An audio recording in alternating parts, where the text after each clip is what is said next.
to Kyoto.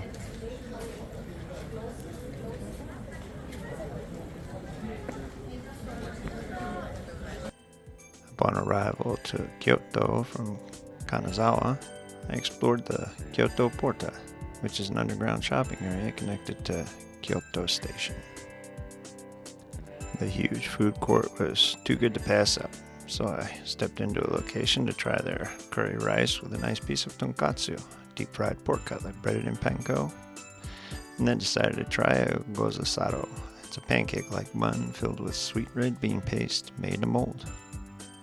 Check-in time arrived for my business hotel. It wasn't gigantic, but it was big enough for just me. Since there was a Seattle's Best in the lobby, I decided to grab an iced matcha and head out.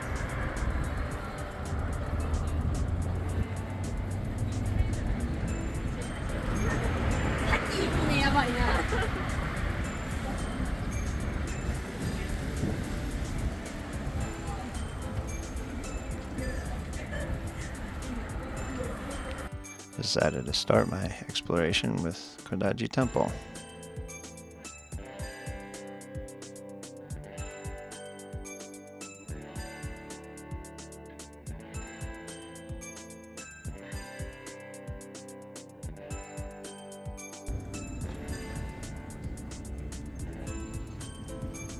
I loved the architecture and how well the grounds were manicured.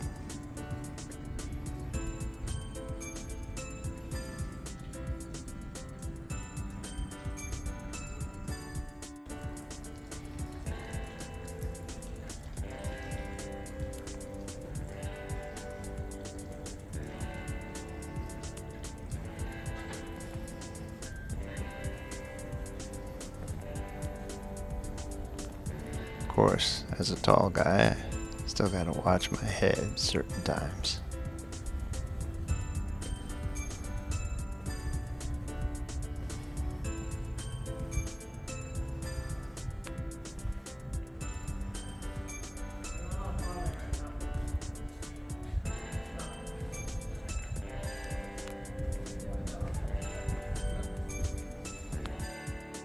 From there, I wandered into Maruyama Park, another beautiful location and another oasis in the middle of the city. This part too came with some interesting crossings, which of course made me double check my balance.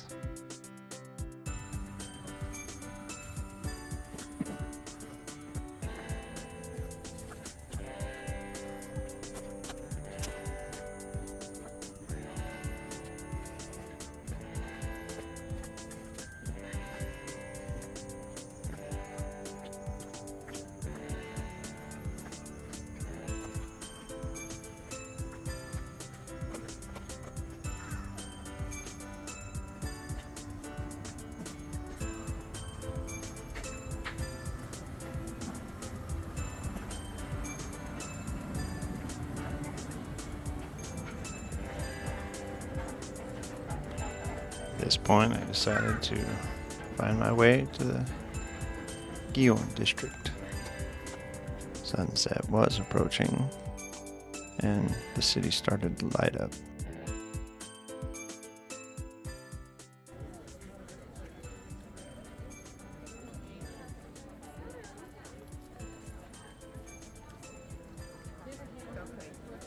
The Gion District is Kyoto's geisha district, and it isn't unusual to see them walking the street just headed to their workplaces. There are some streets where photographing them is not allowed without permission, and there's plenty of dual language signs to advise you of this. It keeps tourists from being rude and impeding them just to take pictures.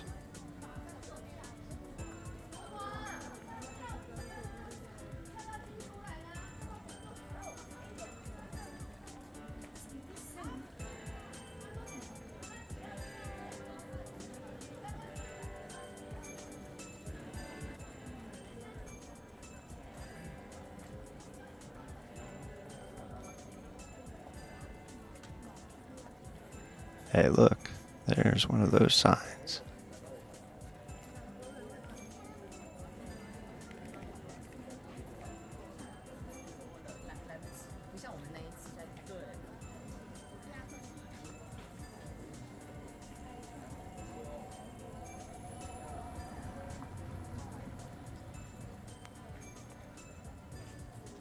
As evening set in, I started the walk back to my hotel. As I crossed Gojo Bridge, the city was completely lit up and it made for some fantastic photos, including Kyoto Tower. Grabbed a quick dinner from Family Mart and then called it a night. Next morning I headed out early and grabbed a cab from the edge of the city. I was headed for Take-no-michi, also known as Rakusai Bamboo Park. As you can tell, it's not as Instagram famous as Arashiyama Bamboo Forest, so you may just have it to yourself. It has a great museum and lots of peace and quiet.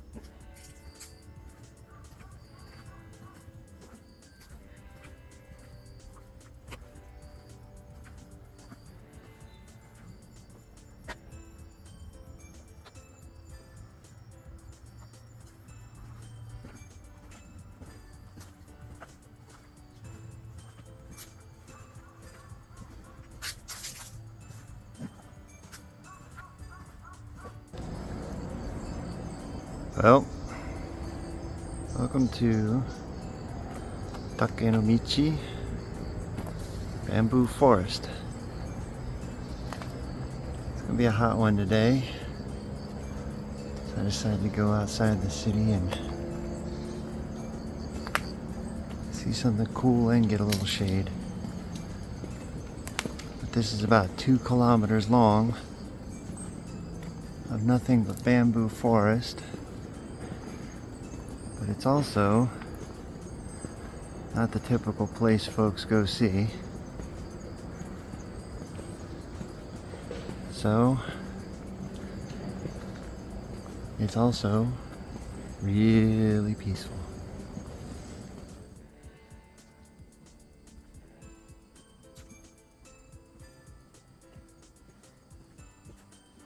The museum here also has all types of bamboo displayed, their origins. It also shows the growth of the entire plant. And there's a very cool display that shows how Edison used bamboo for his first light bulb filament. The carbonized bamboo light bulb filament was capable of lasting 1,200 hours of usage.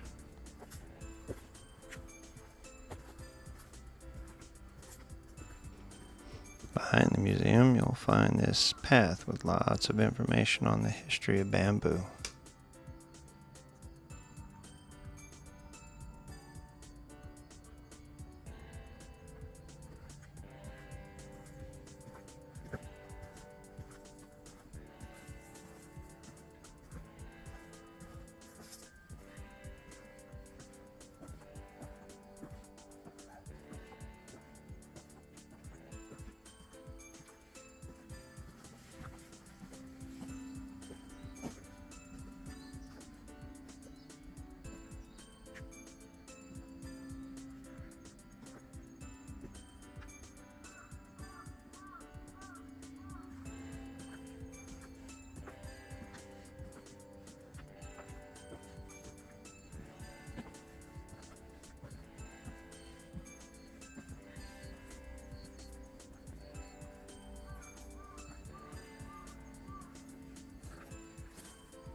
As I wandered the remaining path, I could hear a bamboo flute echoing through the forest.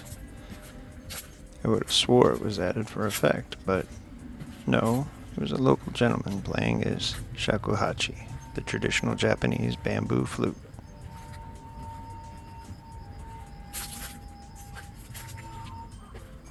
He barely knew any English, and I very little Japanese, yet we had a great conversation about music, instruments, and the like. He showed me his sheet music, and I showed him piano music and guitar tab. Then, I got a solo concert. Enjoy.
I then headed back into the city to visit Nishiki Market.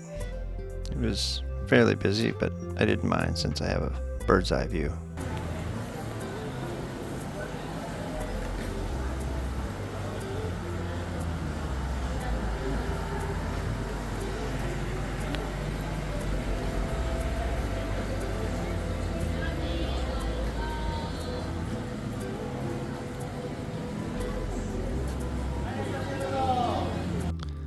I wound up trying everything from unagi or eel to sweet bean mochi with a strawberry, golden sesame curry bread, giant shrimp with garlic, salt, and pepper. Considered some wagyu, but I settled on otoro, which is the fattiest tuna, done sashimi style. I decided to start my walk to Nijo Castle, but came across an Irish pub. Between the freshly pulled pine and the air conditioning, it was a welcome stop in the 90-degree heat. Nijo Castle dates to the early 1600s as the residence of Tokugawa Ieyasu, the first shogun of the Edo period. Made a UNESCO World Heritage Site back in 1994. The castle and the grounds are gorgeous.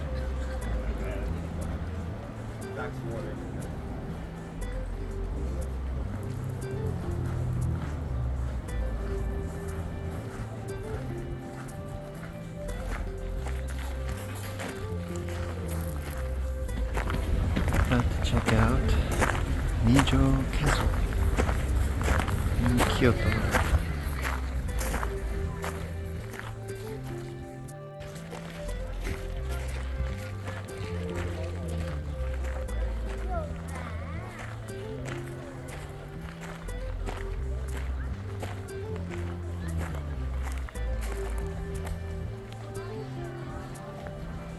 Pictures inside the castle are not permitted, but the hand-painted sliding doors, or fusuma, and the nightingale floors were amazing to see. Such floors are made to chirp when stepped on and served as a security measure.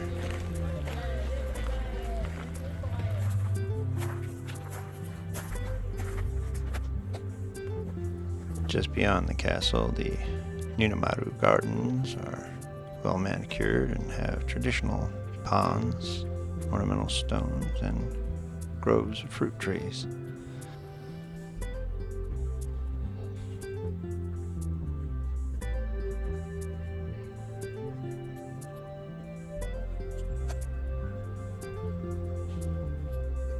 You'll find these castle grounds are well worth taking a stroll around.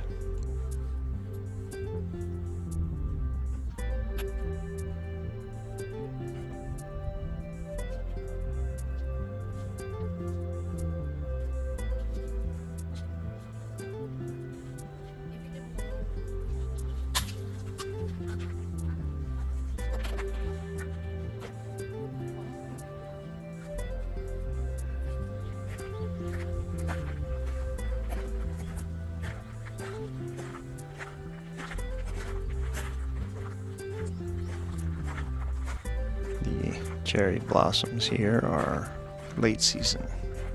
Thus, from late March through almost all of April, you can get to see full bloom.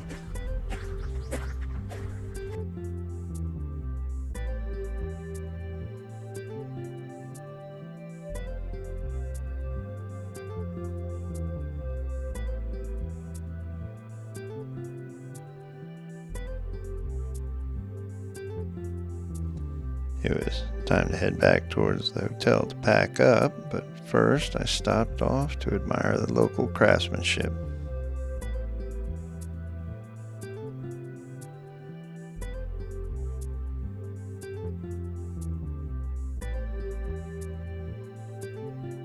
While attached to Kyoto Station provided dinner to take back to the room, I decided on butaman, or pork buns, and shumai, or pork dumplings. The next morning I headed out to see Kyoto Tower.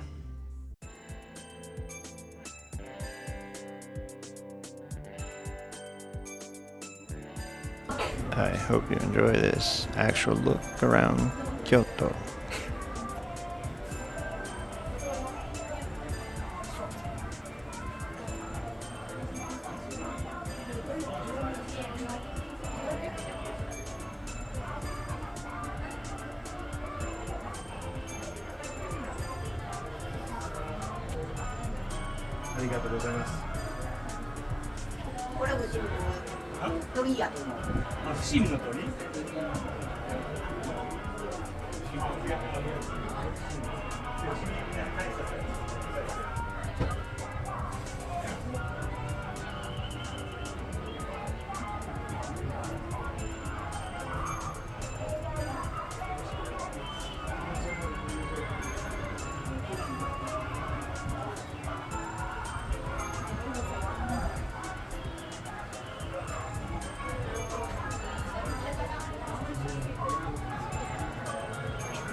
The missus loves pressed pennies, so I grabbed a souvenir. Then it was off to check out Kyoto City Fisheries Market. Gave me a greater appreciation of just how much the Japanese diet is based around fish.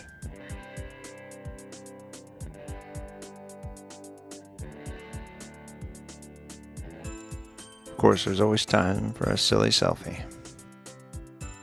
Then it was off to check into Kyoto Umekoji Kadensho, a traditional Japanese ryokan.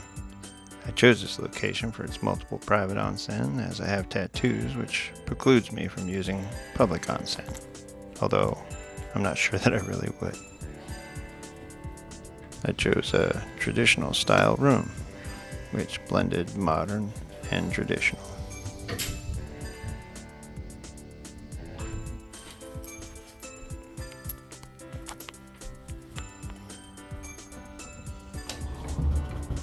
The room itself had tatami or bamboo mat floors and a futon style bed.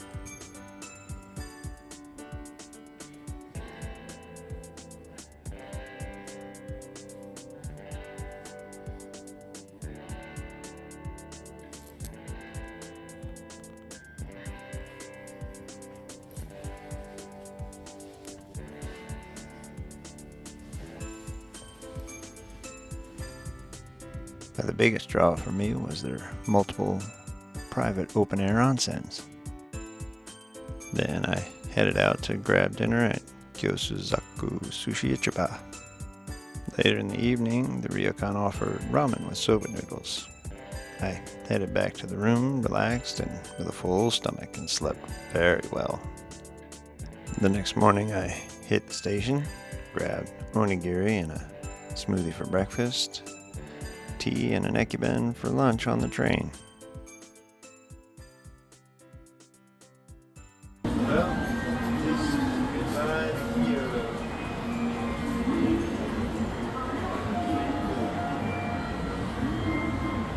Next video in the series, Hiroshima.